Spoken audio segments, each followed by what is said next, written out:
তিনটা জিনিস খুশিতে হোক আর নারাজগির কারণে হোক এটা কায়েম হয়ে যাবে। এই গুসার কারণে আমাদের যে কত সমস্যা হয়, এই সমাজে যত গন্ডগোল সমস্যা, মারামারি, কাটাকাটি, বউ তালাক, স্ত্রী ছেলে বাবার থেকে চলে যায়, বাপকে ছেলে মেরে ফেলে, যত কিছুর মূল কারণ কিন্তু এই যে গোসা। বলেন ঠিক না ব্যাঠিক বলেন? বাপ পুত্রে ব্যামিল হয়ে যায়, বাবায় ছেলেকে হয়তো কর্কশ ভাষায় বেশি বেশি গোসার সাথে অনেক কিছু বলছে, ছেলে হয়তো ঘর ছেড়ে চলে যায়, সংসার ছেড়ে চলে যায়, স্ত্রীকে তালাক দিয়ে দেয়, কি দেয় না, হয় না? কত রকমের মাসালা, কত ফতুয়া আসে, হুজুর আমি আমার স্ত্রীকে আসলে রাগ করেই তালাক দিছিলাম। তালাক তো রাগ করেই দেয়। এই রাগ যখন হইল, এটাকে ব্যালেন্স রাখতে পারে নাই, তখন তিন কথা বলে দিছে। তিন কথা বললে কি আর বউ থাকে? আপনাদের এলাকায় থাকে না? তা আওয়াজ দিয়ে বলেন না, তিন কথা বললে যত প্রিয় বস্তু হোক না কেন, যত প্রাণের স্ত্রী হোক না কেন, রাগ করে বলছেন, রাগকে কন্ট্রোল করতে পারলেন না, গোসাকে হজম করতে পারলেন না, আপনার শান্তির জীবনে অশান্তি নেমে আসলো, মেঘমালা নেমে আসে। তখন গোসা থেমে যাওয়ার পরে এখন বৈশা বৈশা বলে, হয় করলামটা কি করলাম? এখন তো সব অশান্তি। ছোট বাচ্চারা, ছেলে মেয়েরা থাকে, এরা কান্দে, মা কান্দে, বাবা কান্দে। এখন কানলে কি হবে? সালাসাতুন হাজলুহুন্না হাজলুন জিদ্দুহুন্না হাজলু। নবী আলাইহিস সালাতু ওয়াস সালাম বলে গেছেন, তিনটা জিনিস হাসতে হাসতে বলো আর কাঁদতে কাঁদতে বলো, কারবার হয়ে যাবে। এটার মধ্যে একটা হলো তালাক। কেউ যদি হাসতে হাসতে বলে, রাগ করে বলে, তালাক হয়। দুই নম্বর হলো ইতাক। কোনো গোলামকে যদি সে হাসতে হাসতে ছেড়ে দেয় অথবা রাগ করে ছেড়ে দেয়, গোলাম আজাদ হয়ে যায়। তিন নম্বর নিকাহ, বিবাহ। একজন বলতেছে, একজন মানুষের উপস্থিতিতে কেউ যদি বলে, এরকম ঘটনা আছে, এক ওস্তাদ কিতাবুন নেকা পড়াইতেছে, ছাত্রটা বড় চালাক, ছাত্ররা বসে আছে, বলতে বলতে হুজুর বলে, মনে করো যে আমি আমার মেয়েকে মনে করো তোমার কাছে বিবাহ দিলাম, এইভাবে কথা বলতে ছেলে পট করে, হুজুর আলহামদুলিল্লাহ কাবিল তু, আমি কবুল করলাম। সামনে ছাত্র আছে, সবাই আছে, সাক্ষী আছে না? গেছে কিছুদিন পরে মেয়ে বিবাহ দেওয়ার প্রস্তাব যখন হুজুর বিভিন্ন জায়গায় ছেলে দেখতেছে, ছেলে যাইয়া পাঠাইছে, হযরত জি মেয়ের আপনি ওই বিবাহ দিয়েছেন, আমি তো কবুল করে ফেলছি। হায় হুজুর এখন খেয়ালও নাই, মাথায় বল করলি কি কস, মাসালা তো সহি, ঠিক আছে যাওয়া, কিছু করার নাই, বিবাহ হয়ে গেছে। এই জন্য তিনটা জিনিস খুশিতে হোক আর নারাজগির কারণে হোক এটা কায়েম হয়ে যাবে। বুঝে আসছে কথা? তাহলে রাগ করে বউ তালাক দিলে তালাক হবে না? কত সংসার এইভাবে ভেঙে যাচ্ছে শুধু গোসার কারণে। ঘরের হান্ডি পাতিল বাইরে ভাঙ্গা ফেলা সব, যখন রাগ হয়ে গেছে কত কিছু ফার্নিচার সুকেস ভাঙ্গা ফেলে। আছে কি আছে না? কিসের কারণ? রাগ আছে না নাই? এটার একটা হদ আছে, সীমা রেখা আছে। রাগ একেবারে থাকবে না সেটাও খারাপ, এটা সীমা বাহিরে হয়ে যাবে সেটাও খারাপ। গোসা কখনো কখনো আসবে দ্বীনের ব্যাপারে, ইসলামের ব্যাপারে, ঈমান আকীদার ব্যাপারে। মানুষ অনেক সময় গোসা করবে, আবার কখনো দ্বীন ইসলামের জন্য মানুষ রাগও করবে। শরীয়তের আহকামাত যদি কেউ লঙ্ঘন করে, নষ্ট করে, সেখানে রাগ করারও সিস্টেম আছে। এই জন্য দোনোটা সৃষ্টির মধ্যে মানুষকে আল্লাহ দিয়েছেন, তবে তার ব্যালেন্স ঠিক করে দিয়েছেন। ব্যালেন্স ছাড়া যদি এই কাজগুলি হয়, সেখানে শান্তির পরিবর্তে অশান্তি রেখে আনবে। গোসা এটা নিজের জন্য নয়, দ্বীনের খাতিরে যদি কেউ গোস্বা করে থাকে সেটা মজমুম নয়, সেটা মামদুহ, তার জন্য প্রশংসা। দেখেন, ছোট্ট একটা উদাহরণ শুনেছেন আপনারা অনেকে, তবু আমি কথা প্রসঙ্গে বলছি। হযরতে আলী রাদিয়াল্লাহু তাআলা আনহু, তিনি এক কাফেরের সাথে দীর্ঘদিন থেকে নবীজিকে কষ্ট দেয়, সাহাবায়ে কেরামদেরকে কষ্ট দেয়। একবার সুযোগ মতো তাকে একাকী পাইছে। যেহেতু কাফের মুশরিক, তারা তাদেরকে কোনো অন্যায় না করলে, অপরাধ না করলে তার উপরে কোনো আক্রমণ করা যাবে না, তাকে হত্যা করা যাবে না। যখন সে দেখা যাবে যে হ্যাঁ, ইসলামের বিরোধিতা করছে, নবীর বিরোধিতা করছে, মুসলমানদের বিরোধিতা করছে, এই ক্ষেত্রে যখন হয় তখন কাফের মুশরিকদেরকে শাস্তি দেওয়া বৈধ এবং জায়েজ। তার আগে এছাড়া একজন কাফের আছে, তাকে জবরদস্তি করে ইসলামে আনারও কোনো হুকুম নেই। আল্লাহ পাক কোরআনে বলছে, লা ইকরাহা ফিদ্দীন, দ্বীনের মধ্যে, ধর্মের মধ্যে কাউকে জবরদস্তি করা আনার কোনো অবকাশ নেই। দ্বীন গ্রহণ করবি তো মানুষ স্বেচ্ছায়, ইচ্ছায়। এই জন্য দ্বীনেরও অনেকগুলি অর্থ আছে। মালিক ইয়াউমিদ্দিন, শারা'a লাকুম মিনাদ-দীন, লা ইকরাহা ফিদ-দীন, আল ইয়াউমা আকমালতু লাকুম দীনাকুম। এরকম সারা কোরআনে আল্লাহ রাব্বুল আলামিন দ্বীন শব্দটা অনেক জায়গায় ব্যবহার করেছে। এক এক জায়গায় অর্থ এক একটা। সব জায়গায় দ্বীনের অর্থ একটা উঠাইলে কোরআন বুঝেন নাই, কোরআনের অর্থ ঠিকমতো আদায় হবে। আল ইয়াউমা আকমালতু লাকুম দীনাকুম, বিদায় হজের সময় এই আয়াতটা নাজিল হয়েছে। এইখানে দ্বীনের অর্থ আর মালিক ইয়াউমিদ্দিনের মধ্যে দ্বীনের অর্থ দুইটা এক নয়। আল্লাহ পাক কোরআনে বলছেন মালিক ইয়াউমিদ্দিন, এখানে দিন মানে ইয়াউমুল জাযা। আল্লাহ পাক মালিক হলেন কোন দিনের? কিয়ামতের দিবসের, যেদিন মানুষকে নেক বদের হিসাব করে তাকে পরিণাম দেওয়া হবে, সেইটাকে আল্লাহ পাক বলছেন মালিক ইয়াউমিদ্দিন। আমি মানুষের কিয়ামতের ময়দানে তাদের সব কিছু যাজা পরিবর্তন তাদেরকে দেওয়ার জন্য যে দিনটা কায়েম করেছি, আমি সেই দিনের রব, সেই দিনের আল্লাহ, সেই দিনের মালিক। আর আল ইয়াউমা আকমালতু লাকুম দীনাকুম, আমি আজকে তোমাদের দিন পরিপূর্ণ করেছি। তার মানিটা কি?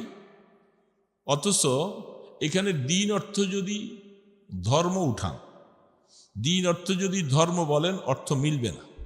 কারণ এই আয়াতের পরেও প্রায় রাসূল 2 মাস 21 দিনের মতো দুনিয়াতে হায়াতে বেঁচে ছিলেন, তখনও কোরআন শরীফের কিছু আয়াত নাজেল হয়েছে।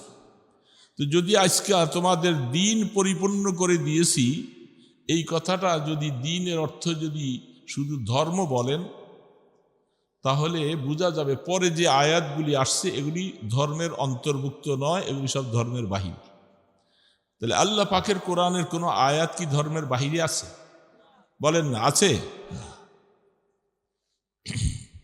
এই জন্য সেই দিনের আল ইয়াউমা আকমালতু লাকুম দীনাকুমের অর্থ হল সংবিধান, যে আমি আজকাল থেকে আহকামাত বলতে যেগুলি কোরআনে নাজিল করেছি, যেগুলি করা মানুষের জন্য ফরজ, বর্জন করা ফরজ, এই সমস্ত আহকামাতকে মনে করতে হবে। আজকাল পরের থেকে কোনো আহকাম নাজিল হবে না। হ্যাঁ, কোনো রকমের ঘটনা, কোনো রকমের কিস্সা, কোনো কিছু এগুলি নাজিল হতে পারে, সেটা কোরআনের অন্তর্ভুক্ত, কিন্তু আহকামাত হিসাবে আমি আজকাল পরে আর কোনো আহকাম নাজিল করি নাই, করব না। আজকাল সম্পূর্ণ পরিপূর্ণ করে দিয়েছি। এই জন্য আল্লাহ রাব্বুল আলামিনের কোরআন অনেক ব্যাপক, অক্ষরগুলি খুব সহজ, শব্দগুলি সহজ, কিন্তু এর মধ্যে গভীরতা আল্লাহ পাক এমন দেওয়া দিয়েছেন। আমাদের সাহাবায়ে কেরাম হযরতে ওমরে ফারুক রাদিয়াল্লাহু তাআলা আনহু বলেন, আমি সূরা বাকারা পড়তে আমার 12টা বৎসর সময় লাগছে। কি পড়লেন? কোরআনের গভীরতা এত বেশি, সেটা আমরা শুধু তেলাওয়াত করলে এগুলি বুঝতে পারবো। এই জন্য আল্লাহ তাবারক ওয়া তাআলা অনেকটা জিনিস প্রেক্ষাপটে নাজিল করে থাকেন। এই জন্য দ্বীনেরও বিভিন্ন অর্থ কোরআন শরীফে আছে। শারা লাকুম মিনাদ দ্বীন, এখানে দ্বীন অর্থ হইল আকায়েদ। আমি আল্লাহ তোমাদের আকায়েদ সম্পর্কে, এটাও আমি তোমাদের উপরে দিয়েছি। আকায়েদ যদি সহি না হয় তাহলে তোমার ঈমান বরবাদ হবে, তোমার নামাজ বরবাদ হবে, সব বরবাদ হবে। তোমার আকীদা সহি হইতে হবে। এটাকে আহলুস সুন্নাহ ওয়াল জামাতের কথা অনুযায়ী বোঝা যাচ্ছে মানুষের আকীদা সহি হওয়া ফরজ। যেমনটা দেখেন আমাদেরকে ইমানে মুফাসসালের মধ্যে 6টা কথা শিক্ষা দেওয়া হয়েছে। আমানতু বিল্লাহ ওয়া মালাইকাতিহি ওয়া কুতুবিহি ওয়া রুসুলিহি ওয়াল ইয়াউমিল আখির ওয়াল কদরি খাইরিহি ওয়া শাররিহি মিনাল্লাহি তাআলা ওয়াল বা'স বা'দাল মাউত। এই 6টা কথা, এটা আকীদার বিষয়। শুধু মুখে বললে হবে না, এটা অন্তরের অন্তঃস্থলে সম্পূর্ণভাবে বিশ্বাস করা লাগবে। যদি এর একটাকে যদি কেউ অস্বীকার করে, সে মুসলমান আর থাকবে না। এই জন্য শারা লাকুম মিনাদ দ্বীন, ওখানে দ্বীন বলতে আল্লাহ পাক আকায়েদকে বুঝাইছেন যে তোমাদের এই দ্বীন মানে দ্বীনের মধ্যে কতগুলি আকীদা আছে, সে আকীদাগুলাকে মজবুত করতে হবে। আহলুস সুন্নাহ ওয়াল জামাতের মতো নিজের খেয়াল খুশি মতো আকীদা পোষণ করলে সেটা চলবে না। তো ঠিক আল্লাহ রাব্বুল আলামিন এইভাবে কোরআনকে অনেক শব্দে ব্যবহার করেছেন। বিভিন্ন সময় বিভিন্ন অর্থে সেই কোরআন ইস্তেমাল হয়, ব্যবহার হয়। তো এই জন্য রাগ এটা না থাকলে অনেক সময় দেখা যাবে জেহাদের ময়দানে আপনি একেবারে কাপুরুষের মতো হয়ে যাবেন। জেহাদের ময়দানে অনেক সময় মুসলমানদের ইমানদারের রাগ দরকার হয়। দেখেন হযরত আলী রাদিয়াল্লাহু তাআলা আনহু ওই কাফের মুশরিককে সুযোগ পেয়ে তাকে খুব মজবুতভাবে ধরছে। হযরত আলী রাদিয়াল্লাহু তাআলা আনহু শক্তিশালী মানুষ, ওরে পাইয়া কায়দা মতো কাবু করে নিচে ফেলে দিয়েছে। ফেলে দিয়ে তিনি তার সিনার মধ্যে উঠা বসছে। এখন ওরে গলা কাইটা হত্যা করে ফেলবে, কারণ সে ইসলামের মোজাম্মত বয়ান করেন, নবীজির দুশ্মন, ইসলামের দুশ্মন, সাহাবায়ে কেরামদের দুশ্মন, সবসময় গালি গালাজ অশ্লীলতা সবসময় ব্যবহার করে। ইসলামকে ক্ষতি করার জন্য যা যা ষড়যন্ত্র সব সে করে। এগুলি হাদিসের মধ্যে বহুত পাওয়া যায়।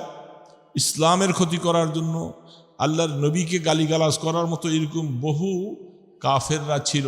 রাসূল আদেশ করেছিল যে তাকে হত্যা করে আনতে পারলে আমি তোমাকে পুরস্কার দিব। যেমন দেখেন মুসাইলামাতুল কাজ্জাব, আসওয়াদে আনাসি, এইভাবে কাফেররা যারা ছিল নবুয়াতের উপরে অনেক কিছু করেছেন। আল্লাহ রসুল বলছে তাদেরকে হত্যা করবা। তারপরে আবু রাফি ইহুদি, তাকে হত্যার জন্য রসুল বলছেন।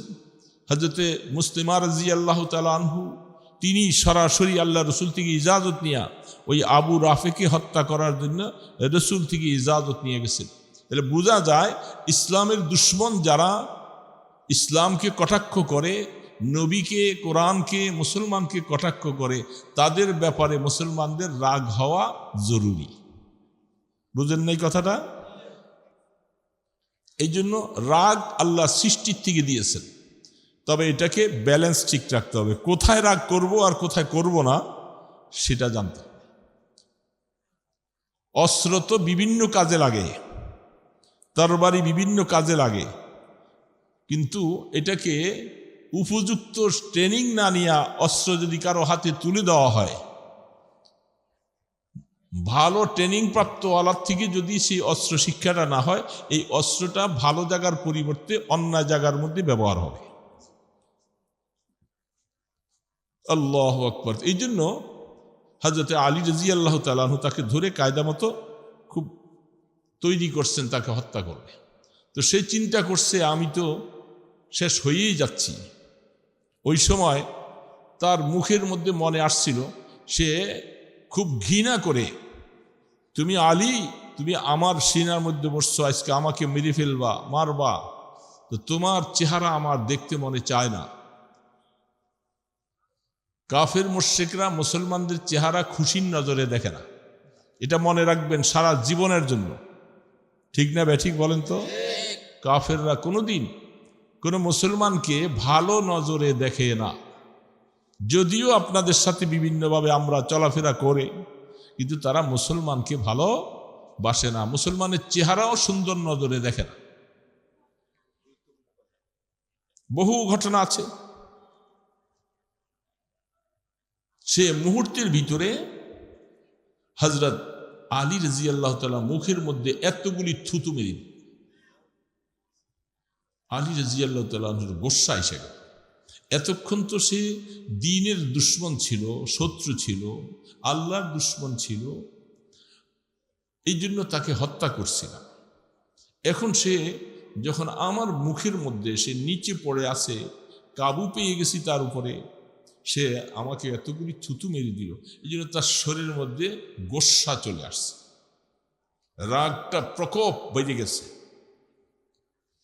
দেখেন শরীয়ত কত সুন্দর জিনিস। হযরত আলী রাদিয়াল্লাহু তাআলা চিন্তা করলেন, আমি এতক্ষণ যে উদ্দেশ্যে তাকে খতম করার জন্য পাশ্রেয়া তাকে নিচে ফেলে দিলাম, ওই কাজের সময় আমার আল্লাহ পাকের আদেশ ছিল। এখন যদি আমি তাকে গোসা হইয়া যদি তাকে হত্যা করি, তাহলে এটা আমার নিজের জন্য হয়ে যাবে, যেহেতু আমার মধ্যে গোসা চলে আসছে। কেন আমাকে এই কাজ করলা, এই জন্য মারতেছি তোমাকে। সাথে সাথে হযরত আলী রাদিয়াল্লাহু তাআলা আনহু তাকে ছেড়ে দিলেন। ছেড়ে দেওয়ার পরে ওই লোকটা উঠা দাঁড়াইছে, তুমি আমাকে এত মজবুতভাবে কাবু পাইলা, সুযোগ পাইলা, তুমি আমাকে ছেড়ে দিলা, এটা বুঝলাম না, কি হলো তোমার? তুমি কি হাতের শরীরের শক্তি কি তোমার নিস্তেজ হয়ে গেছে, না অন্য কোনো ব্যাপার? বলে তুমি তো জানবা না, ব্যাপারটা বুঝো না, ইসলাম যে কত সুন্দর এটা তোমরা তো বুঝো না, এই জন্য ইসলামের বিরোধিতা করছে। ইসলাম এত সুন্দর শিক্ষা দিয়েছে, নিজের উদ্দেশ্যে নিজের কোনো গরজে কাহাকেও হত্যা করা যাবে না। আমাদের নবীজির জীবনে, সারা জীবনে একটা হাদিস কেউ দেখাইতে পারবে না যে রাসূল কোনো দুশমনকে তার নিজের ব্যক্তিগত কারণে হত্যা করছে। ইসলামের খাতিরে, জিহাদের ময়দানে ইত্যাদির কারণে। যেহেতু সেই হিসাবে তুমি আমাকে থুতু মারার কারণে আমার শরীরের মধ্যে রাগ গোসা অনেক বেড়ে গেছে। এখন এই মুহূর্তে রাগটাকে আমার কন্ট্রোল করতে না পারলে আমি আল্লাহ পাকের সন্তুষ্টি অর্জন করতে পারবো না, যার কারণে আমি তোমাকে ছেড়ে দিয়েছি, যাও। সে বলতেছে এটা ইসলাম এত সুন্দর, আসলে তো বুঝতে পারি নাই, যদি বুঝতে পারতাম তাহলে তোমাদের কোনো বিরোধিতা করতাম না কোনোদিন। ইসলাম যখন এতই সুন্দর, তা আমি আর কাফের থাকবো না, আমি মুসলমান হই। এটার নাম, এই জন্য গোসা এটা থাকবে, না থাকলে কাজ হবে না, আবার এটাকে ব্যালেন্স ছাড়া করলেও সমস্যা হবে। ওয়াল কাযিমিনাল গায়যা ওয়াল আফিনা আনিন নাস। হযরত ইমাম হাসান রাদিয়াল্লাহু তাআলা আল্লাহ রসুলের আপন নাতি, তার একজন কীতদাসী ছিল, বাদী যাকে বলা হয়। ওই জমানায় বাদী দাসীর প্রথা ছিল। এই খাদেমাটা ওনার জন্য অজুর পানি আনতেছিলেন। অজুর পানি আনতে যায়া হাতের থেকে বদনাটা, ওই জমানায় তো আর এরকম সিলভার টিলভার ইত্যাদি এগুলি ছিল না, সব মাটির পাতিলেই সব, কি বলে না বুড়া বাবাজির আগের জমানায় এগুলি ছিল না। কত এরকম আমাদের মা বোনদের, আমাদের মায়েরা চাচিরা পাক করতে যাইয়া খোসা দিছে আর নিচে দিয়া সিদ্ধি হইয়া সব ভাত করে গেছে। কি গেছে না এরকম? অনেক গেছে। সেই জমানাটা ছিল। তো আবার ঘুরে ঘুরে কিন্তু এখন বিভিন্ন জায়গায় হাইওয়ে রেস্টুরেন্টে এখন ওর মাটির পাতিলা মাটির জিনিস এখন আবার ঘুরে আসতেছে। হ্যাঁ, কুল্লু সেই নিয়ার যে নাইলা আসলি, আসলের দিকে ফিরে আসতেছে আবার। তো তিনি ওই মাটির পাতিলাটা নিয়ে মাটির পাত্রে ওজুর পানি আনতেছিল। হঠাৎ করে কিশোরতে লাইগা পইরা ভাঙ্গে গেছে। তো ভাঙ্গে যাওয়ার সাথে সাথে ইমাম হাসান রাদিয়াল্লাহু তাআলা এভাবে চোখটা উঠাইয়া ওর দিকে তাকাইছে। একটু রাগের ভাব চেহারায় ফুটে। মানুষ যখন রাগ হয় চেহারার মধ্যে ফুটে না? সাধারণ চেহারা আর রাগের চেহারা কি একরকম? বাদীটা বুঝছে তিনি খুব মনে কষ্ট পাইছে, রাগ হয়েছে। কারণ রাগ হইয়া কি না জানি কি বলে, না জানি আমাকে কয়েকটা থাপ্পড় দিয়া দেয়, আমি কেন এই কাজটা করলাম। সেই বাদী সাথে সাথে পড়ছেন ওয়াল কাযিমিনা, আল্লাহু আকবার, ওয়াল কাযিম। যারা গোসা, আল্লাহ পাক কোরআন বলেছেন ওয়াল কাযিমিনাল গাইজ, যারা গোসাকে হজম করে। কাজবুন শব্দের অর্থ হইল লুকাইয়া রাখা, আরবিতে তার শব্দের অর্থ হইল পুশিদা করা, লুকাইয়া রাখা। তার মানে যে গোসাটাকে লুকাইয়া রাখে, হজম করে রাখে। ওয়াল কাযিমিনাল গাইজ, যারা গোসাকে হজম। এই শব্দটা বলার সাথে সাথে হযরত ইমাম হাসান রাদিয়াল্লাহু তাআলা চক্ষু, গরম চক্ষুটা নিচের দিকে করেছে। বাদী দেখলেন আমি কোরআনে আয়াত পড়েছি, রসুলের নাতি মূর্তির ভিতরে কোরআনে আয়াত তার ভিতরে এমনভাবে এফেক্ট করছেন, তিনি গোসাটাকে লুকিয়ে ফেলছেন। ওয়াল কাযিমিনাল গাইজ, এতটুক পর্যন্ত বলার পরে বলছে গোসা হজম করা তো বড় কথা নয়, আমি তো আপনার কাছে গোসা হজম পাইছি, তবে আরেকটু দরকার। ওয়ালা আফিনা আনিন নাস, শুধু গোসা হজম করছে এটা নয়, বরং আপনার উচিত হবে আপনি আমাকে মাফ করে দিবেন।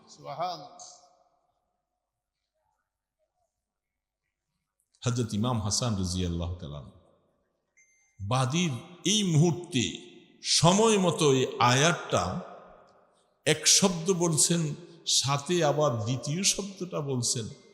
বলার পরে বাদীর কথা শোনার পরে তিনি একেবারে আশ্চর্য হয়ে গেলেন, আমাকে বিশাল একটা নসিহত করে দিল। তিনি বলছেন যা, আমি তোরে মাফও করে দিলাম। ওয়াল কাযিমিনাল গাইজ ওয়াল আফিনা আনিন নাস, তিনি যখন বলছেন যে আমি তোকে মাফ করে দিলাম, এবার বাদী বলতেছে যেহেতু আপনি ভালো কাজ করছেন, গোসা হজম করছেন, আমাকে মাফ করে দিয়েছেন, অনেক ভালো কাজ করছেন। 3 নম্বর আয়াতটা বাদী পড়ে ওনাকে পুরস্কারের ঘোষণা দিয়ে দিলেন। সুবহানাল্লাহ, ওয়াল্লাহু ইউহিব্বুল মুহসিনিন, যারা এরকম ভালো কাজ করে, নেক কাজ করে, আল্লাহ সুবহানাহু ওয়া তাআলা কোরআনে ঘোষণা দিয়েছেন আল্লাহ তাদেরকে মহব্বত করে, ভালোবাসে। ইমাম হাসান রাদিয়াল্লাহু তাআলা আনহু তিনি বাদীর এই উপদেশমূলক এত সুন্দরভাবে উপস্থাপন করার কারণে বলছে যা, তোরে আমি আল্লাহর রাস্তায় আজাদ করি, তুমি আজকে আমাকে একটা উত্তম শিক্ষা আমাকে শিখাই দিলা। এটার নাম হলো গোসা হজম করা। দোস্ত, এই গোসার কারণে আমাদের যে কত সমস্যা হয়, এই সমাজে যত গন্ডগোল সমস্যা, মারামারি, কাটাকাটি, বউ তালাক, স্ত্রী ছেলে বাবার থেকে চলে যায়, বাপকে ছেলে মেরে ফেলে, যত কিছুর মূল কারণ কিন্তু এই যে গোসা। বলেন ঠিক না ব্যাঠিক বলেন? বাপ পুত্রী ব্যামিল হয়ে যায়, বাবায় ছেলেকে হয়তো কর্কশ ভাষায় বেশি বেশি গোসার সাথে অনেক কিছু বলছে, ছেলে হয়তো ঘর ছেড়ে চলে যায়, সংসার ছেড়ে চলে যায়, স্ত্রীকে তালাক দিয়ে দেয়, কি দেয় কি দেয় না, হয় না? কত রকমের মাসালা, কত ফতুয়া আসে। হুজুর আমি আমার স্ত্রীকে আসলে রাগ করেই তালাক দিছিলাম। তালাক তো রাগ করেই দেয়। এই রাগ যখন হইল, এটাকে ব্যালেন্স রাখতে পারে নাই, তখন 3 কথা বলে দিছে। 3 কথা বললে কি আর বউ থাকে? আপনাদের এলাকায় থাকে না? তা আওয়াজ দিয়ে বলেন না। 3 কথা বললে, যত প্রিয় বস্তু হোক না কেন, যত প্রাণের স্ত্রী হোক না কেন, রাগ করে বলছেন, রাগকে কন্ট্রোল করতে পারলেন না, গোস্বাকে হজম করতে পারলেন না, আপনার শান্তির জীবনে অশান্তি নেমে আসে, মেঘমালা নেমে আসে। তখন গোস্বা থেমে যাওয়ার পরে এখন বৈশা বৈশা বলে, হায় করলামটা কি করলাম? এখন তো সব অশান্তি। ছোট বাচ্চারা, ছেলে মেয়েরা থাকে, এরা কান্দে, মা কান্দে, বাবা কান্দে। এখন কানলে কি হবে? সালাসাতুন হাজলুহুন্না হাজলুন জিদ্দুহুন্না হাজলুন। নবী আলাইহিস সালাতু ওয়াস সালাম বলে গেছেন, 3টা জিনিস হাসতে হাসতে বলো আর কাঁদতে কাঁদতে বলো, কারবার হয়ে যাবে। এটার মধ্যে একটা হলো তালাক। কেউ যদি হাসতে হাসতে বলে, রাগ করে বলে, তালাক হয়। 2 নম্বর হলো ইতাক। কোনো গোলামকে যদি সে হাসতে হাসতে ছেড়ে দেয় অথবা রাগ করে ছেড়ে দেয়, গোলাম আজাদ হয়ে যায়। 3 নম্বর নিকাহ, বিবাহ। একজন বলতেছে, একজন মানুষের উপস্থিতিতে কেউ যদি বলে, এরকম ঘটনা আছে, এক ওস্তাদ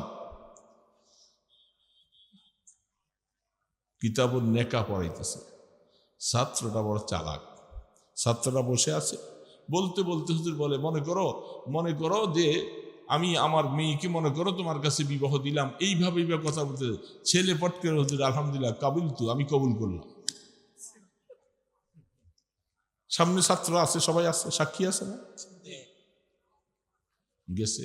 কিছুদিন পরে মেয়ে বিবাহ দেওয়ার প্রস্তাব যখন হুজুর বিভিন্ন জায়গায় ছেলে দেখতেছে, ছেলে যাইয়া পাঠাইছে, হযরত জি মেয়ের আপনি ওই বিবাহ দিয়েছেন, আমি তো কবুল করে ফেলছি। হায় হুজুর এখন খেয়ালও নাই, মাথায় বর করলি কি কস, মাসালা তো সহি, ঠিক আছে যাওয়া, কিছু করার নাই, বিবাহ হয়ে গেছে। এই জন্য 3টা জিনিস খুশিতে হোক আর নারাজগির কারণে হোক, এটা কায়েম হয়ে যাবে। বুঝে আসছে কথা? তাহলে রাগ করে বউ তালাক দিলে তালাক হবে না?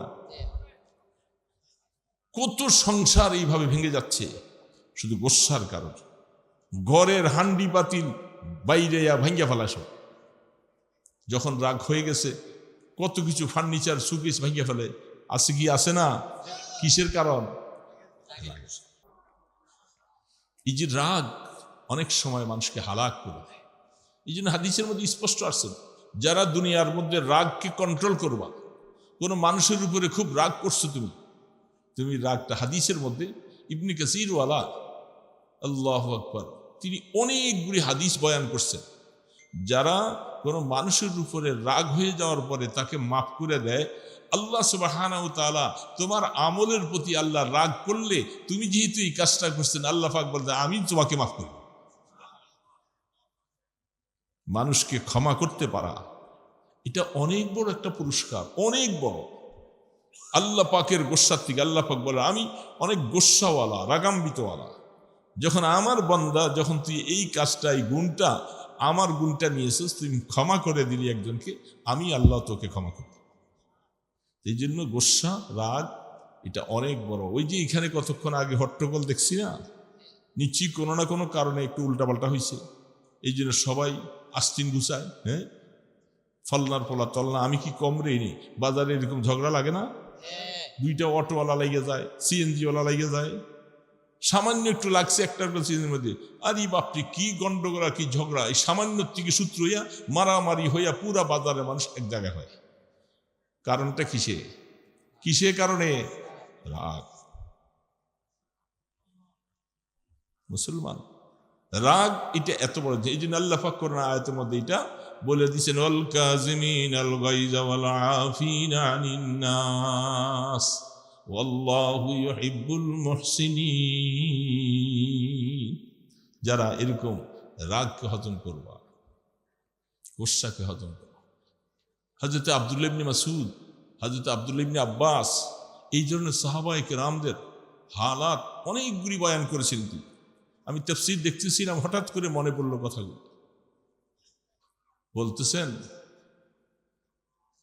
যদি এরকম কারো গোস্সা চলে আসে, হজম করতে না পারলে তুমি তাড়াতাড়ি হয়তো এখান থেকে সরে যাও, এখান থেকে সরে যাবা।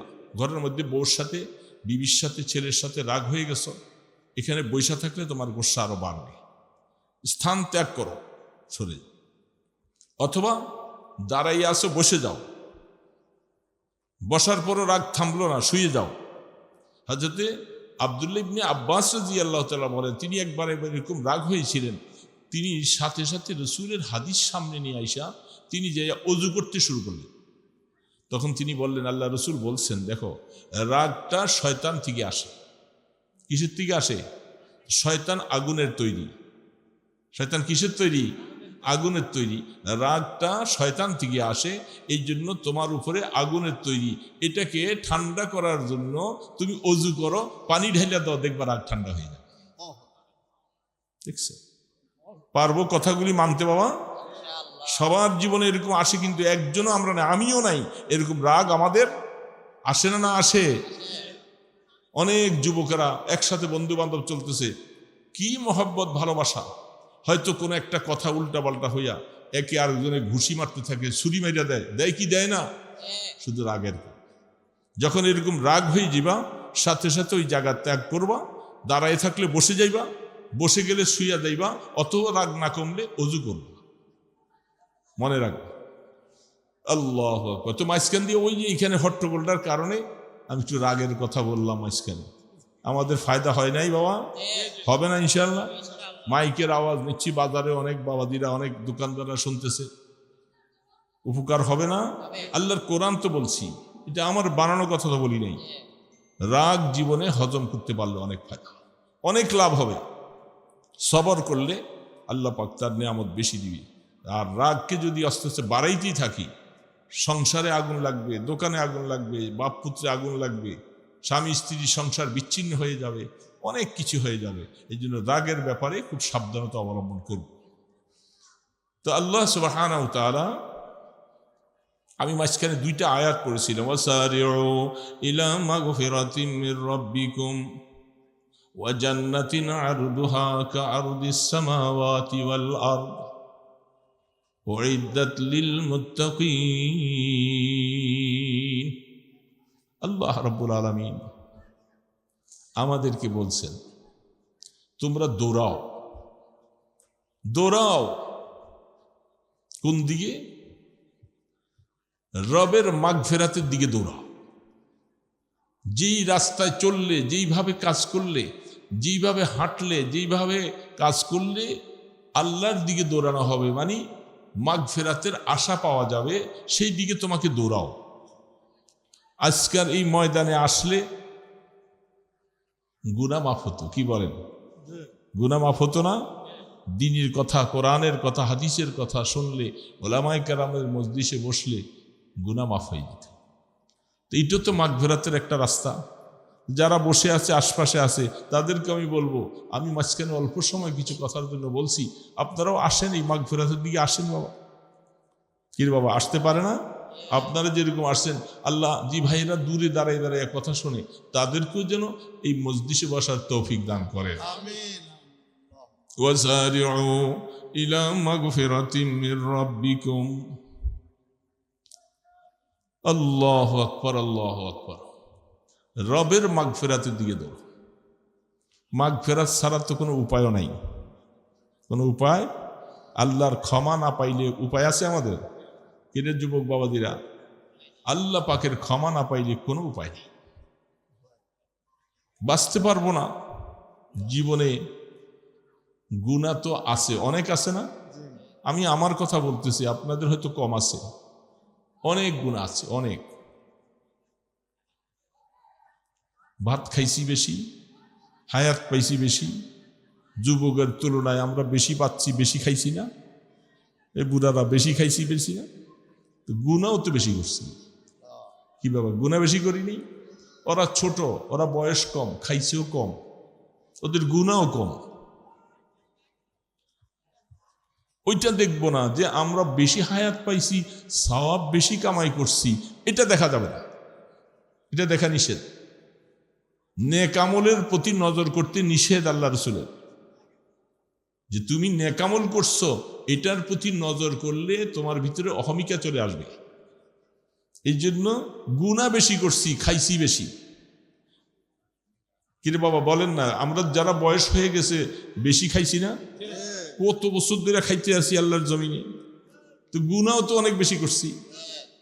যারা যুবক ছেলে পেলে এরা মাত্র বড় হইতেছে, এরা খানা খাইছেও কম, গুনাহও কম করছে। আমাদের তুলনায় তাদের গুনাহ কম। কিরে বাবা ঠিক না বেঠিক বলেন? তারা গুনাহও কম করছে।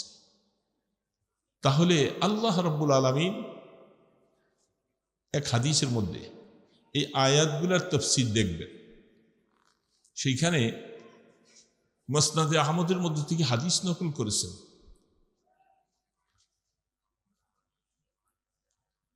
আল্লাহ সুবহানাহু ওয়া তাআলার কথাটা শুনলে আকল হয়রান হয়ে যায়।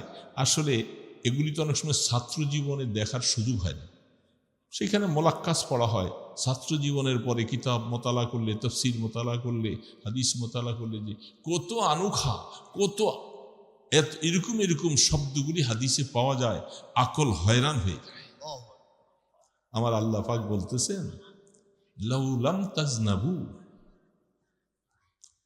তোমরা যদি, আমার গোলামরা শুনে রেখ, তোরা যদি কিছু গুনাহ যদি না করবি, গুনাহ তোমাদের হবে, এটা আমি জানি। কে বলেন? বড় করে বলেন না, কে বলেন? আল্লাহ নামটা নিজে তো সুন্দর করে নিজে ভালো লাগে, কিন্তু এই যে কে বলতেছেন? তোমরা যদি গুনাহ না করবা, আমি তোমাদের এই কওমকে, এই জাতিকে আমি ভিনিশ করে দিয়া তোমাদেরকে মাইরা ফেলব। আমি এমন একটা কওম বানাবো যে কওমরা গুনাহ করবে আর আমার কাছে বারবার মাফ চাইবে, আল্লাহু আকবার, আল্লাহু ইস্তিগফার করতে থাকবে, বারবার ইস্তিগফার করবে। ওই কওমটাকে আমি বেশি ভালোবাসি। আহা, কি বুঝাইতেছেন আল্লাহ পাক? আমাদের গুনাহ হয়েই যাবে। কি বলেন, হবে কি হবে না? আমরা গুনার সাগরেই তো বাস করি, আমাদের গুনাহ হয়ে যাবে। আল্লাহ পাক বলেন, গুনাহ হওয়াটা বড় কথা নয়, ইস্তিগফার কি কতটুকু করলা, আমার কাছে মাফকে চাইলা, আমি এটা দেখি। যে যত বেশি মাফ চাইবা, আল্লাহ পাক বলে আমার কাছে খুশি লাগে। আমার গোলাম অন্যায় করছে, আবার আমার কাছে এসে বারবার ধন্না দিতেছে, মাফ চাইতেছে, আল্লাহ এদেরকে বেশি ভালোবাসে। এই জন্য তো কোরআনে বলছে, ইস্তাগফিরু রাব্বাকুম ইন্নাহু কানা গাফফারা। আমার গোলামরা বেশি বেশি করে তওবা করো। গফফারা মুবালাগা বলছেন আল্লাহ পাক। যখনই বান্দা তুমি গুনাহ করবা আর যখন তওবা করতে থাকবা, আস্তাগফিরুল্লাহ আস্তাগফিরুল্লাহ বলেন, আস্তাগফিরুল্লাহ আস্তাগফিরুল্লাহ আস্তাগফিরুল্লাহ আস্তাগফিরুল্লাহ, আল্লাহ আমি মাফ চাইতেছি, আমি মাফ চাইতেছি, আমি গুনাহ করে ফেলছি। আল্লাহ পাক বলে, আমি আল্লাহ দেখবা, ইন্নাহু কানা গফফার, আমাকে পাইবা আমি বেশি বেশি বান্দার গুনাহকে মাফ করি, বেশি বেশি। বান্দা যখনই ইস্তেগফার করবে, বুড়া হয়ে যায়, নড়তে পারি না, চলতে পারি না, কত কষ্ট, দাঁড়ানো যায় না, ওযু করতে কষ্ট, তারপরেও এই অবস্থার মধ্যে, ওই শীতের মধ্যে বান্দা নামাজ ছাড়ে না। কে রে বাবা, নামাজ এই কষ্ট করে ওযু করে, ওযু করতে একটা কষ্ট, এই কষ্টটা যে লাগে, আমার আল্লাহ কি এটা বুঝেন না? বলেন না, আমার আল্লাহ কি? আল্লাহ পাক, আল্লাহ পাক বলেন, আমি দেখতেছি আমার গোলামটা, তারে আমি বুড়া বানাই ফেলছি, কমজোর হয়ে গেছে, শক্তি নাই শরীরে, দাঁড়াইতে পারে না, ওই কাংড়ে মামড়ে যায়ও তারপরে ওযু করতেছে, পানিটা ঠান্ডা, হাত ভিজা, ঠান্ডা ভিজা, কত কষ্ট। ওযু করে আইসা আবার আমাকে দাঁড়াইয়া আমাকে আল্লাহু আকবার বলে আমাকে সামনে, আল্লাহু আকবার, আল্লাহ পাক বলছে আমি বড়, আমি নাকি বড়, আমি নাকি বড়, আমার গোলাম আমার সামনে এসে হাজিরা দেয়। আহ আহা আমার আল্লাহ পাক इश्क आशुलस्त कूचो बरफरोख्त इश्क आशुलस्त कूचो बरफरोख्त हर जुज माशूक बाकी जुमला हो मंदे इल्लल्लाह हो बाकी जुमला रख मरहबा आए इश्क शिरकत सूजेरा तेगला दर कत्ल गैरे हक बुरन वरनगर आखिर बाकी लाचे मन। अल्लाह হাকিম আহমদ থানভী রহমতুল্লাহ আলাইহি লিখছেন, বড় মানুষের কথা, সাধারণ মানুষ নয়। তিনি বলেন এশক কি জিনিস জানো? এই যে আমরা এই কষ্ট করে যে নামাজ পড়তে যাই, ওযু করতে দেখি, আল্লাহর একটা ইশক মোহাব্বত দিলে আছে দেখা, ঠিক না ঠিক বলেন? মোহাব্বত এমন একটা বস্তু, ইশক এমন একটা বস্তু, এটা তিতাকে মিঠা বানায়, দূরকে কাছে করে দেয়, কষ্টকে সহজ করে দেয়। এটা ইশকের ধর্ম, ইশকের ধর্ম। রাত্রে 2টা বাজে, গ্রামে থাকেন, ছেলেটা ডায়রিয়া, অসুস্থ, কঠিন, কেউ নাই, আশপাশে কারা আছে তাদেরকে ডাইকা দৌড়াইয়া, ভাইরে আমার ছেলেটা তো মরে যায় অবস্থা, দৌড়াইয়া, গাড়ি নাই, কিছু নাই, কত কাঁধের মধ্যে নিয়া খাটে করে উঠেও তাড়াতাড়ি হাসপাতাল যাবো, কি করে না? বাবার ছেলের ইশক, ছেলের মহব্বতটা দিলের মধ্যে আছে। ঠিক আল্লাহর গোলাম দিনের মধ্যে যখন আল্লাহর মহব্বত আসবে, তখন এসে পারে পানি দিয়া ওযু করতে, ঠান্ডা ঠান্ডা পানি, কি ঠান্ডা! শীত দিছেন, শীতটা কে দিছেন? আল্লাহ দেন নাই? কিছুদিন আগে শীত পড়ে না, আল্লাহ কয় যে আমি একটু শীত দিয়ে দেখি আমার বান্দা বান্দিরা, দেখি সময় মতো ওযু করে নামাজ পড়ে কিনা, নাকি শীতের কারণে সে কম্বল মুড়ি দিয়ে শুয়ে থাকে। এটা তো আমার একটু দেখা দরকার না? শীত না দিলে কেমনে দেখতে? এই জন্য হাকিম উম্মত বলেন ইশকে আশোল আস্তে কুচু বরফরো হর চেজুজ মাশুকে বাকি জুমলা সো। ইশক এমন একটা আগুনকে বলা হয়, মাশুক ছাড়া, আল্লাহ ছাড়া যত কিছু আছে ইশকের আগুনে, পাওয়ারে, এগুলো সব জ্বালাইয়া সারখার করে দেয়। দিলের মধ্যে আল্লাহ ছাড়া কিছু রাখতে রাজি না। লা ইলাহা ইল্লাল্লাহ, লা ইলাহা ইল্লাল্লাহ, লা ইলাহা ইল্লাল্লাহ মুহাম্মাদুর রাসূলুল্লাহ। ইশক এটাকে বলে। আমাদের নবীজির উপরে সাহাবায়ে কেরাম ইশকের কারণে, মহব্বতের কারণে জীবনটাকে বিসর্জন দিয়ে দিচ্ছে, জীবন শেষ করে দিচ্ছে। আল্লাহ রসুল যখন দুনিয়ার থেকে যখন চলে যাচ্ছেন, আহা, একজন সাহাবী, কৃষক সাহাবী ছিলেন, উনি হাল চাষ করতেছে। যখন শুনছেন যে আল্লাহ রসুল দুনিয়ার থেকে চলে গেছে, দৌড়ে আসতেছে, মসজিদে নববীতে আইসা বলতেছেন, আল্লাহ, যে চক্ষুটা দিয়ে এতদিন আইসা তোমার বন্ধুকে দেখতাম, আল্লাহ আজকার পরে তোমার বন্ধুকে আর দেখতে পারবো না। আল্লাহ, আমি এই চোখটা দুনিয়া দেখার জন্য চাই না, তুমি আমার চক্ষুটা উঠে নিয়ে যাও। কিরে বাবা, হাদিস শরীফে লেখেন আসারে সাহাবার মধ্যে, আল্লাহ সাথে সাথে তার দোয়া কবুল করছে, বাস তার চক্ষু অন্ধ হয়ে গেছে। আমি এই চোখ দিয়ে দুনিয়া দেখতে চাই না, রসুলকে আর দেখবো না, আমি এই চোখ দিয়ে কি লাভ? কত বড় ইশক আর কত বড় মহব্বত হলেই কথা বলতে পারে। আর মানুষ তো বলছে হাদিস খুলে দেখেন, আল্লাহ রসুলের একটা ওট ছিল আর একটা গাদা, ইন্তিকালের সময়। বুখারী শরীফে এগুলার কথা অনেক আসছেন, এক একটার এক এক নাম রাখছেন ইত্যাদি অবস্থা। ওটটা রসুল ইন্তিকালের পরে তার সামনে খাবার নিছেন, পানিও খায় না, কোনো খানাও খায় না। কয়েকদিন পর্যন্ত না খেতে খেতে খেতে খেতে ওরটাই অবস্থায় মরে গেছে। খানা ছেড়ে দিছে, পানি ছেড়ে দিছে। আমার আকা, আমার সর্দার, আমার মাহবুব, আমার মামদুহ, তিনি যখন চলে গেছেন দুনিয়ার থেকে, আমি আর খানা খাবো না। গাধাটা সে একটা কুয়ার কাছে যে ফালাইতে ফালাইতে চোখের পানি ঝাড়তে ঝাড়তে কুয়ার মধ্যে নিচের ফালাই দিয়া মরে গেছে। এটা মোহাম্মদ হামিদে হামদ খুদা বাস, মোহাম্মদ হামিদে হামদ খুদা বাস, খুদা আফেরি মোহাম্মদ মুস্তফা বাস। ओहो मोहम्मद अज़्दु खा हम खुदारा, इलाही अज़्दु हुब्बे मुस्तफारा। আমার আল্লাহ দুনিয়ার মানুষের প্রশংসা চায় না। আল্লাহ পাক বলে আমার প্রশংসার জন্য আমার নবীজি, আমার বন্ধুই যথেষ্ট। আমার নবী আমার যে প্রশংসা করছে, তোমরা পারবা না এই প্রশংসা।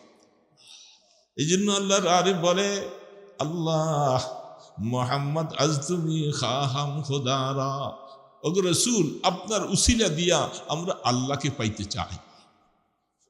আপনি দয়া করে আমাদেরকে রসুলকে মহব্বত বানাইয়ে দেন। এলাহি আজদু হুব্বে মুস্তফারা, ও আল্লাহ আমরা আপনার মহব্বত দ্বারা আমাদের নবী, আমাদের বন্ধুর মহব্বত ভালোবাসা চাই, একে অপরের সাথে কালেব। এই জন্য দোস্ত বুঝতে হবে ব্যাপারটা। এশক এটাকে বলা হয়। এশক যখন বেশি আসবে, আল্লাহর ভালোবাসা মহব্বত যখন আসবে, সে গুনাহ করবে না, আল্লাহর নাফরমানি করবে না। তখন তার দিলের ভিতরে ভয় আসে, আমি আল্লাহ পাকের সব কিছু খাইতেছি, চলতেছি, ফিরতেছি, তিনি আমাকে এত সুন্দর সব কিছু দিলেন, আমি আল্লাহর সাথে নাফরমানি কেমনে করি কিরে বাবা, এরকম কথাটা মনে আসবে না তখন? এই জন্য কথা বলতে গরিব টাইম, এই জন্য আমাদের এই কথাটা বোঝা দরকার। মহব্বত, ইশক এটা এমন এক জিনিস, এটা দিলের মধ্যে যখন আসবে, এই ইশকের কারণে দিলের মধ্যে গায়রুল্লাহ যত থাকবে এগুলোরে আগুন দিয়া জ্বালাই ফেলবে। ইশকে আশর রাস্তে কুচো বরফরোখ, हर चीज माशू के बाकी जुमला सोख्त। এই জন্য থানবী বলতেন তে গেলা দর কতলে গায়রে হক বুরান और नगर आखिर बाकी लाचे मन। এই জন্য একটা লাম আলিফ আছে, লাম আলিফ দেখেন না, লা ইলাহা লিখবার সময় একটা লম্বা তরবারির মতো দেখা যায় না? ওই দেখেন না মসজিদের মধ্যে লা ইলাহা একটা তরবারির মতো দেখা যায় না? তিনি বলেন এই লাত তরবারিটা কলবের মধ্যে চালাইবা, বেশি বেশি করে চালাইবা। লা ইলাহা ইল্লাল্লাহ, লা ইলাহা ইল্লাল্লাহ, লা ইলাহা ইল্লাল্লাহ, এটা বেশি বেশি চালাইবা। যত বেশি চালাইবা তে গেলা দর কতলে গায়রে হক বুরান ওয়ারনেগার আখের বাকি লাচে মান। তখন দেখবা লা বাদ দিয়া দিলে সব বাদ, শুধু ইলাহা আল্লাহ ছাড়া আর কিছু থাকবে না, সবগুলোকে কাইটা সব শেষ করে দেবে। এটার পাওয়ার ক্ষমতা এত। এই জন্য চেষ্টা করবো তো ইনশাআল্লাহ। বাবা কয়েকটা কথা বলছি ভাঙাচোরা হিসাবে, আরো মেহমানরা আসবেন। আল্লাহ সুবহানাহু ওয়া তাআলা আমাকে সহ আমাদের সকলকে আমল করার তৌফিক দেন।